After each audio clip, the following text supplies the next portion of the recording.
ओम नमः शिवाय सीरियल को फुल HD क्वालिटी में पूरा देखने के लिए हमारे चैनल को सब्सक्राइब करें और बेल आइकन को दबाएं ताकि आपको हमारे नए नए एपिसोड्स देखने को मिलते रहें। मैं ओंकार पाप, अनीति, अन्याय में लिप्त प्राणी मुझसे दूर होकर दुर्बल व शक्त बनकर घोर पीड़ा भोगते हैं, किंतु सत्कर्मों में संलग्न सत्पुरुषों के पुण्य कर्मों से पूर्ण नाव की मैं पतवार हूं। मैं ओंकार हूं। दमयंती उनकी आवभगत करती हैं तथा नारद व पर्वत का संगीत कार्यक्रम निश्चित करती हैं। दरबार में नारद भक्ति पर तथा पर्वत सौंदर्य व प्रेम पर अपने भाव व्यक्त करते हैं। त्वष्टा अपने आश्रम में लौटकर इंद्र से प्रतिशोध लेने का निश्चय करते हैं। कैलाश पर पार्वती नारद के लिए चिंतित हैं। संजय महल में पर्वत ईर्ष्यावश नारद को वानर मुख होने का शाप देते हैं। क्रोधित पर्वत मुनि के श्राप से नारद वानर मुखी हो गए। नारद ने भी उत्तेजित होकर पर्वत मुनि को शाप दे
यज्ञ पिता त्वष्टा प्रणाम। यज्ञ पिता त्वष्टा, मैं विश्वरूप त्रिशरा आपकी यज्ञ संतान हूं। आपकी इच्छाओं को मूर्त रूप देने के लिए मैं इस यज्ञ से प्रकट हुआ हूं। आज्ञा करें, मुझे क्या करना है? यज्ञ पुत्र त्रिशरा, मैंने तुम्हें इंद्र से अपने घोर अपमान का प्रतिशोध लेने के लिए ही उत्पन्न किया है। मैं जानता हूं तुम अपार शक्तिशाली हो, किंतु इंद्र को दंडित करने के लिए जिस बल की आवश्यकता है वो तुम्हें तपस्या से ही प्राप्त हो सकता है। इसलिए तुम तुरंत वन में जाओ और ब्रह्मा जी की आराधना करके उनसे अमरता का वरदान प्राप्त करो। तत्पश्चात हमारे घोर शत्रु दुष्ट इंद्र पर घातक प्रहार करो। यज्ञ पिता, क्या आपको मेरी शक्ति पर विश्वास नहीं? प्रश्न तुम्हारी शक्ति पर विश्वास करने का नहीं है वत्स। विचारणी तो यह है कि वज्रधारी इंद्र बलशाली ही नहीं अपितु छली और कपटी भी है। वो तुम्हें नष्ट करने के लिए अधम और निकृष्ट उपाय भी अपना सकता है। इसलिए जब तक तुम्हें अमरता का वरदान प्राप्त नहीं होगा तुम सुरक्षित नहीं रहोगे। हे देव, तुम हमारी आज्ञा का पालन करो। जब आपको अपने ही यज्ञ पुत्र की शक्ति पर विश्वास नहीं तो आपकी आज्ञा का पालन करने के लिए मैं विवश हूं। विवश होकर कार्य करने से सफलता संकुचित हो जाती है पुत्र त्रिशरा। पूर्ण सफलता के लिए उत्साह, मनोयोग और आनंदित होकर कार्य करना होता है। आनंदित होकर? तो पहले पृथ्वीलोक के सुंदर और मनोहारी वातावरण का आनंद लेने के लिए मुझे अनुमति दें। कितना सुंदर है यहाँ का वातावरण। जैसी तुम्हारी इच्छा वत्स, किंतु अधिक विलंब न कर। इस नवीन घटनाक्रम की सूचना इंद्रदेव को देनी चाहिए। ये 3 सिरों वाला विचित्र प्राणी, ये तो हमारे लिए भीषण संकट उत्पन्न कर सकता है, किंतु हम उसे जीवित नहीं रहने देंगे। सावधान देवराज इंद्र, सावधान। आपने हमसे परामर्श लिए बिना त्वष्टा ऋषि को अग्नि और पवन से प्रताड़ित करवाया। इतने पर भी आप उनका कुछ भी अहित नहीं कर पाए। आप ये सत्य क्यों भूल रहे हैं देवराज कि त्वष्टा शक्ति के उपासक हैं। आपने उनके क्रोध को जगा दिया है। यदि आपने फिर से उन्हें हानि पहुंचाने की चेष्टा की तो इसके परिणाम विनाशकारी होंगे। तो क्या हम त्वष्टा के प्रतिशोध के प्रयासों को मौन होकर देखते रहे देवगुरु? स्वर्ग और देवगढ़ पर आने वाले संकट को रोकने का प्रयास ना करें, या सबको विपदा के मुख में ढकेल दें? नहीं देवगुरु नहीं, ये कदापि नहीं हो सकता। तो क्या आप हमारे परामर्श को नहीं मानेंगे? आपके परामर्श की अवहेलना करना हमारा अभिप्राय नहीं है देवगुरु, किंतु ये भी संभव नहीं है कि शत्रु हमारे विनाश का आयोजन करता रहे और हम अपनी रक्षा के लिए कुछ भी ना करें। ये कदापि नहीं हो सकता। तो ये भी सुन ले देवराज, कि यदि आपने त्वष्टा के यज्ञ पुत्र त्रिशिरा को हानि पहुंचाने की चेष्टा की तो यह निश्चित है कि त्रिशिरा को उत्पन्न करने वाला त्वष्टा दुगनी शक्ति से आप पर प्रहार करेगा और शत्रुता की यह आंधी विकराल रूप धारण कर लेगी। इसीलिए मैं आपको फिर से सावधान करता हूं, इस शत्रुता को यहीं समाप्त कर दें और स्वर्ग की रक्षा करने का उपाय करें। स्वामी, देवगुरु के परामर्श की अवहेलना ना करें। त्वष्टा को हानि पहुंचाने का विचार मन से त्याग दें स्वामी।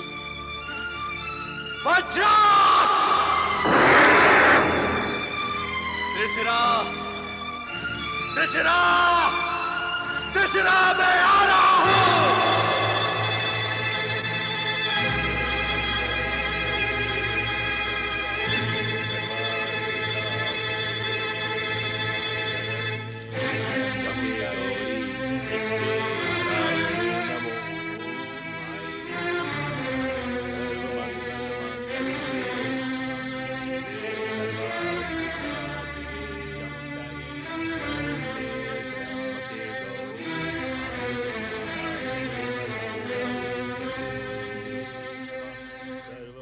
त्रिशिरा आश्रम में अकेला है और त्वष्टा आश्रम से बहुत दूर है। त्वष्टा को तो ज्ञात भी नहीं हो सकेगा कि त्रिशिरा का वध किसने किया है। विधाता ने स्वयं हमारा मार्ग सुलभ व सरल करके हमें ये अवसर दिया है।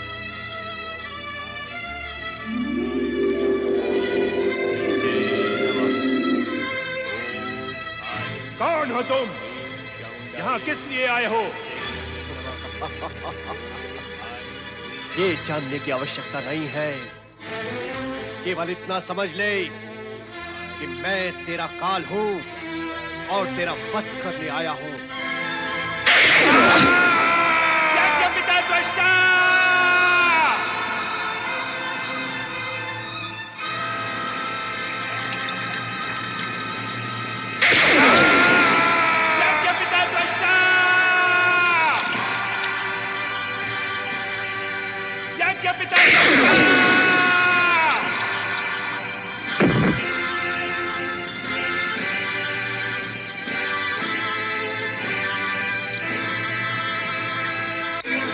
चलो शीघ्र आश्रम चलो।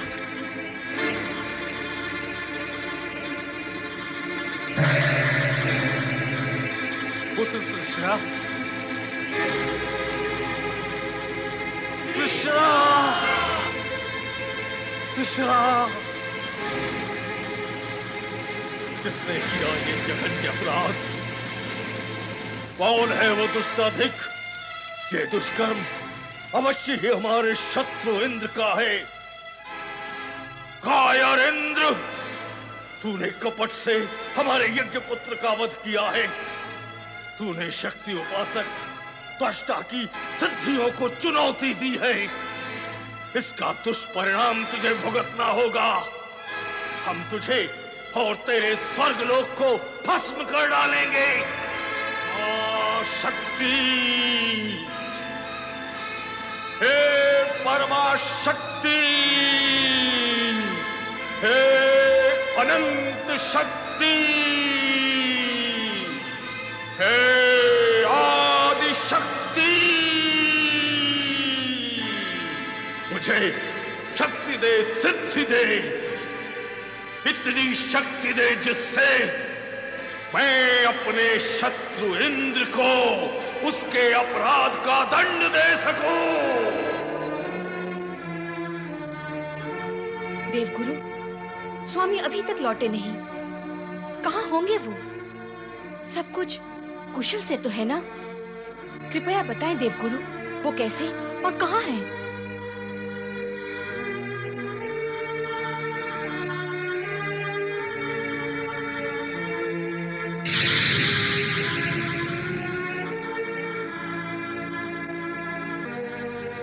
देवी शची, देवराज इंद्र ने एक जघन्य कृत्य करके अपना वज्र खो दिया है। वज्र खो दिया है? वज्र खो दिया? वज्र खो दिया? देवगुरु, देवराज इंद्र ने ऐसा कौन सा जघन्य कृत्य किया जिसके कारण उन्हें अपना वज्र खोना पड़ा? ये तो स्वयं देवराज ही यहां आकर बताएंगे।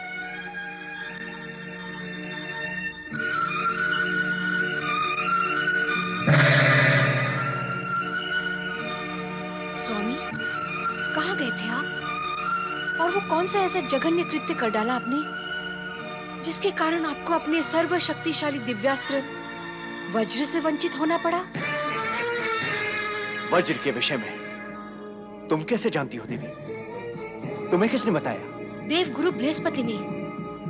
बताएं स्वामी, ऐसा कौन सा निंदित कार्य किया आपने जिसके कारण? निंदित कार्य? कौन कहता है इसे निंदित कार्य? देवगुरु बृहस्पति होते कौन है हमारे कार्यों को जघन्य अथवा निंदित का नाम देने वाले? हमने जो कुछ भी किया है स्वर्ग की रक्षा देवताओं के हित में किया है और इसका हमें कोई पश्चाताप भी नहीं है।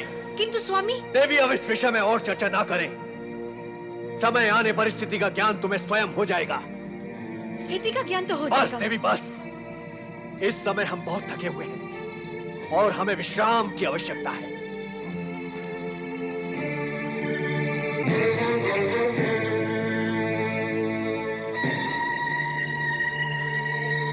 ये निंदित कार्य क्या है जो देवराज ने कर डाला? वह तो देवी सची के पूछने पर भी देवराज ने नहीं बताया। ऐसा तो नहीं कि हम सब पर कोई नई विपत्ति टूट पड़े? संभवतः त्वष्टा के साथ कुछ हुआ है। संभावनाएं तो बहुत हैं। इससे हम किसी परिणाम पर नहीं पहुंच पाएंगे। तो फिर इस चर्चा को हम यही समाप्त करें। हे महाशक्ति, हे परम शक्ति, हे अनंत शक्ति, हे अनादि एवं पराशक्ति, देवराज इंद्र के कार्य से ऋषि त्वष्टा अवश्य क्रोधित होंगे। उनके क्रोध और प्रतिशोध की भावना से स्वर्ग की रक्षा करना मां, स्वर्ग की रक्षा करना। स्वर्ग की सुरक्षा के निमित्त देवगुरु बृहस्पति ने मां शक्ति के सम्मुख प्रार्थना अवश्य की, किंतु त्वष्टा के प्रतिशोध की गति के सम्मुख स्वर्ग की सुरक्षा संदिग्ध थी। भविष्य के गर्भ में श्रापित पर्वत मुनि का नारद के श्राप से मुक्त होना भी अनिश्चित ही था।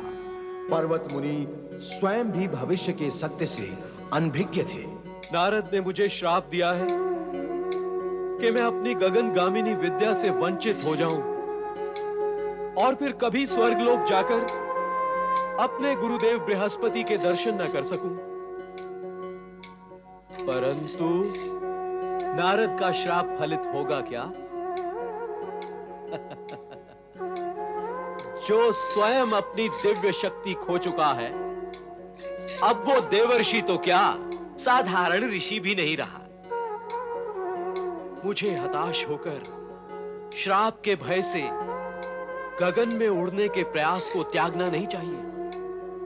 हो सकता है कि मुझ में उड़ने की शक्ति हो और प्रयास करने से वो साक्षात्कार हो जाए।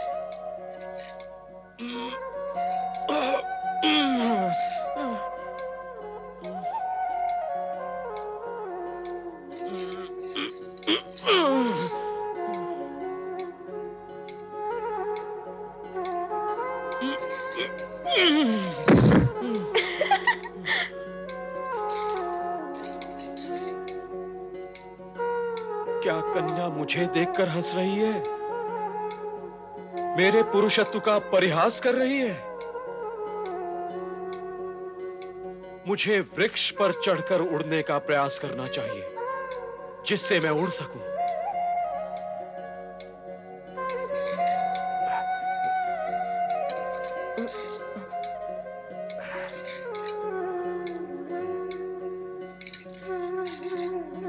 मैं पर्वत मुनि, देवताओं के गुरु बृहस्पति का श्रेष्ठ शिष्य पर्वत, ये घोषणा करता हूं कि मुझे गगनगामिनी विद्या सिद्ध है। पूर्व की भांति मैं सहज रूप से आकाश में उड़ सकता हूं। दिव्य शक्तिहीन नारद का श्राप मेरी इस क्षमता में बाधक नहीं हो सकता।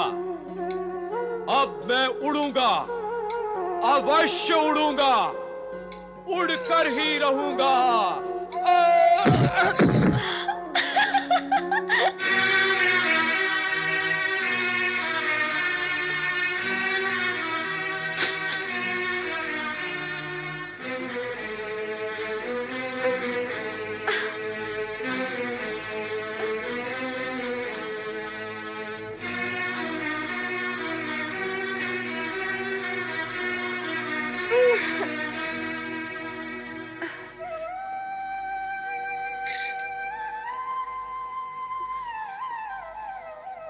बाबू, बाबू,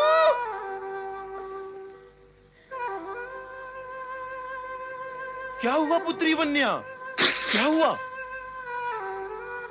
ये क्या हुआ पुत्री वन्या? हैं? कौन है ये पुरुष? क्या हुआ इसे? मैं नहीं जानती बापू ये कौन है। कोई सिद्ध पुरुष लगता है, परंतु किसी कारण अपनी विद्या खो चुका है। जब इसने उड़ने की चेष्टा की तो वृक्ष के नीचे गिरकर बेसुध हो गया। सिद्ध पुरुष?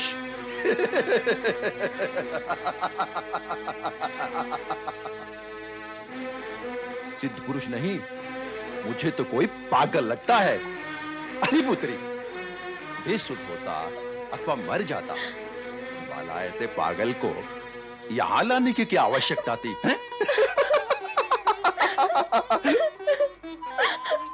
अरे पुत्री, तू रोती क्यों है? बापू, तुम ही तो कहा करते हो कि दुखी जन की सहायता करना हम वनवासियों का धर्म है। हाँ? और मैं सहायता के लिए इसे यहाँ लेकर आई तो तुम कहते हो कि मर जाने देती। अच्छा, अब चुप हो जा। बापू, ये कोई साधारण मनुष्य नहीं है। परंतु पुत्री, तुझे कैसे ज्ञान हुआ कि ये कोई असाधारण मनुष्य है? वृक्ष से गिरकर भी मरा नहीं बापू। बापू, तुम्हें तो ऐसी ऐसी जड़ी बूटियों की जानकारी है ना कि उसे लगाकर मरता हुआ प्राणी भी ठीक हो जाता है। तो क्या तुम इस बेसुध अतिथि को ठीक नहीं कर सकते? ठीक है, मैं अभी वन जाकर इसके लिए जड़ी बूटियां लेकर आता हूं।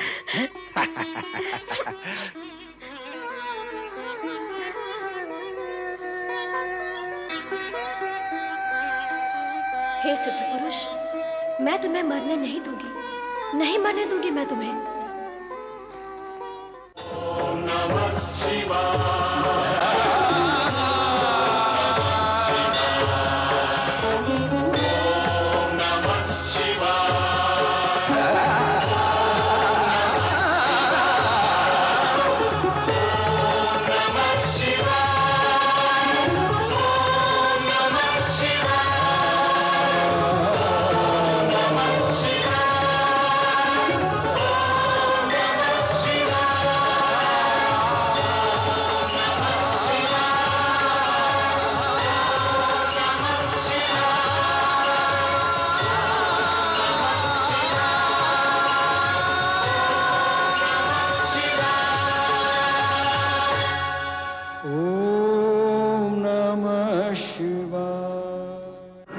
शिवाय